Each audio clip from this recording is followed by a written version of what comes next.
of a treasure hunt yesterday. Yeah. And this is my treasures. JB's Treasures, Part 1. Ready?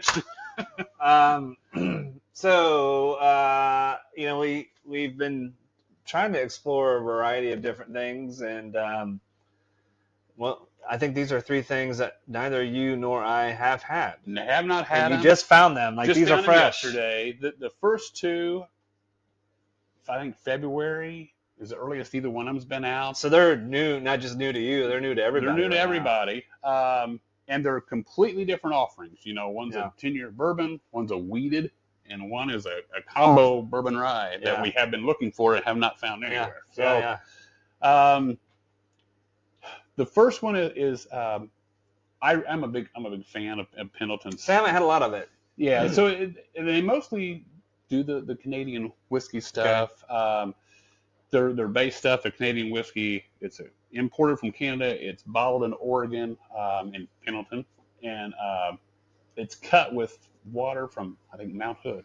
Okay. So cool. Well, that's cool. Yeah, and so the 1910, which is what they're calling this, ties back to the beginning of, Pendleton days. It's a big rodeo. Oh yeah, they're a huge sponsor. Western festival. Bull riding. My wife and I like to watch the bull riding. Yeah. We've been actually bull riding in person a couple of times. And actually, I don't have it with me, a big belt buckle. That's the Pendleton whiskey that says "Let Her Buck" on it. All right. It came with one of the bottles I got one year, so I was like, heck yeah, man. But they're huge in that, and the family and I, we went to vacation out in Wyoming 3 or 4 years ago, and you couldn't buy anything with Pendleton whiskey, so I drank it for a week. I mean, every meal I had Pendleton whiskey. Why not? Yeah, and I loved it. But so we have that. We have this new offering from Penelope. Big Penelope fan. Same. I mean, the Penelope Architect continues to be one of my favorites. One of my favorites. This one I got lucky. This I got it for $40. Yeah. All right. It's a 4-grain wheated bourbon. So it's looking forward to that. Usually Penelope shows a lot of information on their label. This one's a little I had to go online to look silent, but that's interesting. A 4-grain wheated. Yeah, okay. So it's corn is the hit, and I think it's like 74%. Oh. And then it goes wheat, and then rye, and then a little barley. Malted barley. Yeah. But and then this last one we'll dive into here in a minute is something that we have both been looking for. We're huge Knob Creek guys. We are. So I mean, it's a blend of a Knob Creek rye and their bourbon. Yeah. Bourbon rye, or however they say it. Yeah. And I think you said it before we started recording. It's like 70 rye and 30% bourbon. Okay. Yeah. So let's dive into the Pendleton. Well, wonderful aromas fill the air right now. It's unreal. A great mix. And this has a really good nose. I mean, you can tell it's a little older. It's a 10-year. There's some oakiness coming through. The oak is coming through strong to me. But it does have some caramel to it. It's a little bit of vanilla into it. Yeah, I would say like a little bit of oak, like if you have if you're out splitting wood and you got some red oak or even white oak or whatever, it's got that. But a little bit of that caramel, like you say. Yeah. I mean, that's a heck of a nose on it. You remember what you paid for this? $44. Okay. Yeah. All right. It's worth it. So I think all these were similar price points, really. They were, yeah. Nothing was above $44. All right. Yeah. Jamie's finds, Jamie's treasures. Yeah. Let's see what the first one tastes like.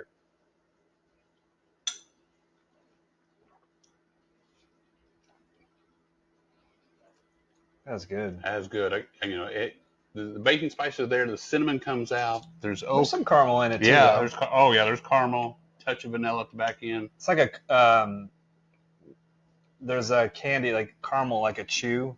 Yeah. Like a Charleston chew. Like a Charleston chew, because there's a little bit of that vanilla, a little bit of that caramel. That's good. That's yeah. I like the proof. I mean, normally I like higher proof, but this is one where I could see, a Friday night, a Saturday night being my companion, and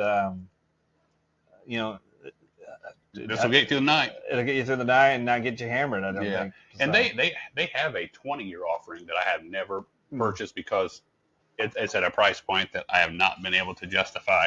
But I've heard it's outstanding as well. But yeah, the 10 years is new. That's good. And so they also have a rye. Okay. So something to look at. I've never had an opinion about Pendleton, but Yeah. you've kind of convinced me. Maybe next time I'm out and I see one, it might be worth a grab. It's worth a grab. And they have a cool bottle. I mean, that bottle's cool. Yeah, it's cool. It's yeah. It's almost like it's called filigree. If I'm, I don't know if you can see. And I that think on it kind camera. of ties into some of the Western leather work. There's definitely like yeah. So it's a cool bottle. Yeah. Good bourbon. Absolutely. It's lovely. All right, we're moving on to the Pendleton, and Pendleton is This is Penelope. Or Penelope. I know. Penelope. Sorry, all the P's.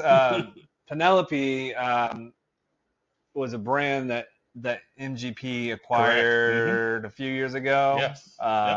So I think when you saw that move happen, like okay, they're going to do some moving and shaking happening in the bourbon world, which I guess there always is. But I don't know if this is the flagship of MGP. I think it's called Ross and Squibb now. It's a Ross and Squibb. Yep.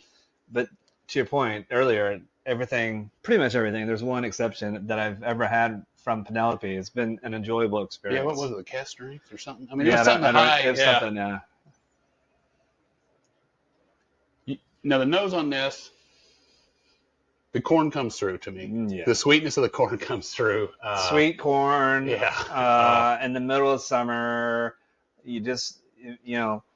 it's ready to go. Maybe you cooked it on the grill because I get a little very faint char on it. So you get the butter on it. It's like corn. Like you went down to the Panzix farm. You got some fresh sweet corn. You thrown it on the grill, and this is a.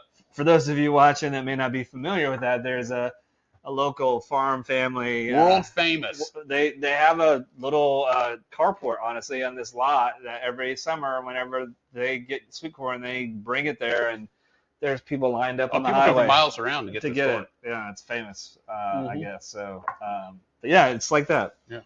All right, going in.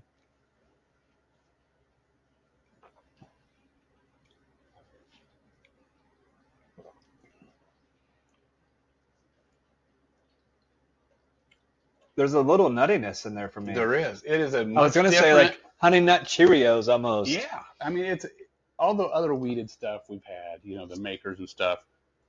This is different to me. This kind of stands out. I'm telling you, Honey Nut Cheerios crushed up. Maybe with the honey, it's not overly sweet, but it's not, and it's softer. But the honey's there. I mean, there is a honeyness to this. And I don't know what's that fourth grain. Yeah, I mean that's what I'm thinking. And it has a higher corn. The corn at 74. Yeah, that's instead of having more towards the 60, 65 and a little wheat and a lot. But this is an excellent drink. I mean, it's lovely. Honey Nut Cheerios in a glass. I mean, I know we say this a lot, but there are so many of these, and this is one, that after a meal, just sitting back with one, and there's viscosity. Yeah, it's good. This is, I mean, what was the proof on this one? I can't remember. 95? 95, right? Yeah. I mean, it's not the lowest proof. It's not the highest proof. It's right there in the middle, and I think it will appeal to most people. Yeah. Subtle sweetness, on that second sip, some of that buttered corn is coming through, but that Honey Nut Cheerio taste, I just can't get that out of my mind. That's what's there in that glass right now. So. Yeah, outstanding. All right, number 3, we've got the Knob Creek Bourbon Rye, and this is a little bit of a heater. So 113. Yeah, and it's blending two. Honestly, of my favorite whiskeys, the Knob Creek Rye and the Knob Creek Bourbon. Yeah. They're both on my list of favorites for sure. Yeah, when it's at the 9-year bourbon, the 7-year rye. Yeah. I mean, so that's a good drink. I guess theoretically I could make this on my own too. You could. Now that I know. I mean, I got some of the rye and I got some of the bourbon, but the typical. To me, the vanilla caramel Knob Creek stuff, it comes right out. Yeah. And it kind of has that nose of a bourbon, though it's mostly rye to me. It does smell more like a bourbon than a rye. And it's quintessential Knob Creek. Oh, yeah, you as can't, it should be. I yeah. mean, if you've You ever could pick had this up. or knows or tasted either the rye or the bourbon, I mean, it's classic Knob Creek. Absolutely. And it's a get every time. It's a get every time. Every time. All right, I'm going in.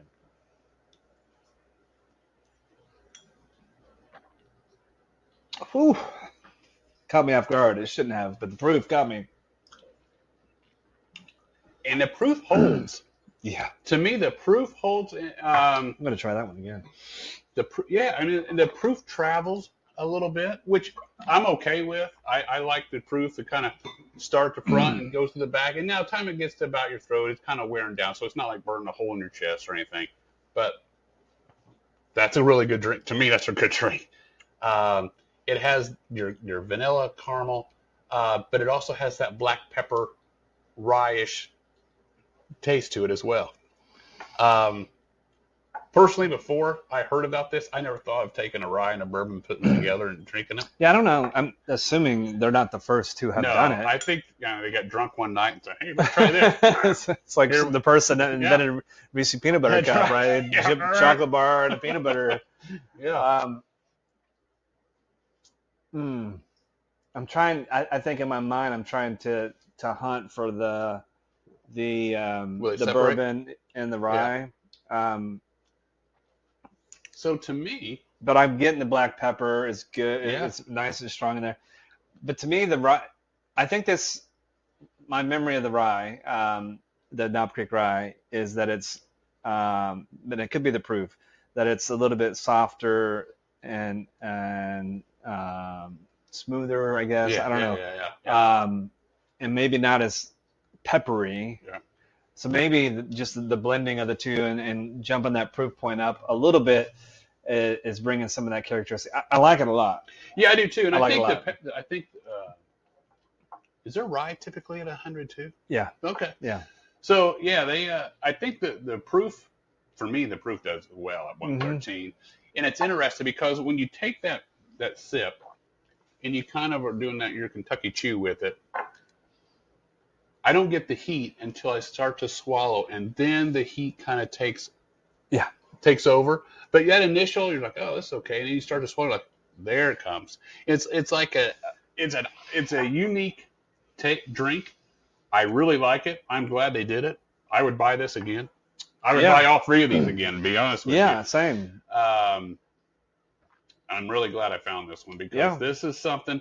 This would be one of those conversation drinks to me, you know. Yeah, I think, and I'm trying to think in my mind, you know. So, a lot of people who like bourbon, they just won't venture into the rye, and I don't think I've ever been that guy, and I'm not really sure I understand why. Yeah. I think there's a perception about rye out there that I don't know, it's going to be hot or spicy or whatever, and believe me, there are plenty that are, but I've had plenty of bourbons that are that way. Yeah, there are. Yeah. Right. Your cask strength, your barrel. Yeah. So. And I think this is one that it would be a conversation starter. It would be a nice way to break someone in that maybe is rye hesitant for whatever reason. You know, show them the way, if you will, to rye whiskeys, because it's a good blend. It really is a good blend, and it has inspired me to think about maybe I'll take some of my Knob Creek 9 and Knob Creek 7 and make my own blend. Now, granted, I'm only going to be limited to that 100 proof unless I have some of the store picks. They do the Knob Creek rye in store picks? They do. So if I could do that, might do an experiment soon, but that's good. That's good stuff. I was impressed with all three of these. I mean, I wasn't sure exactly what to expect, but I can't pick a favorite out of the three. I couldn't either. Because they're so different. So different. This may be one of my favorite wheated. I mean, and I like Maker's Mark quite a bit. Maker's is the classic. But this is just different. If you stay tuned for the next video, I got a wheated bourbon that Jamie might enjoy a whole lot too. But it is different. That's what I'm screaming. It's different. But yeah, these are all good. I'm a big out west fan. I'm a big fan of the Wild West and everything. So the Pendleton is, I love the bottle. I love the drink. I love the fact they support the rodeos and all that stuff. So it's I don't see those guys do that stuff. That's a great drink as well. I'm glad I found these. The price point was outstanding. Amen. And you got these, you said, at the Big Red Cask Strength. In Greenwood, Indiana. Greenwood on US 31 and Fry Road. Yeah, it's they have a ton of sales going on right now through Easter. I might have to make a trip to Greenwood. So if you're in the area, go check them out. All right. So this was fun. Thanks for bringing your treasures. Yeah, I know this first time you had them. These are treasures that you don't bury in the backyard. Maybe you bury in your liquor cabinet, or you bring them out with friends.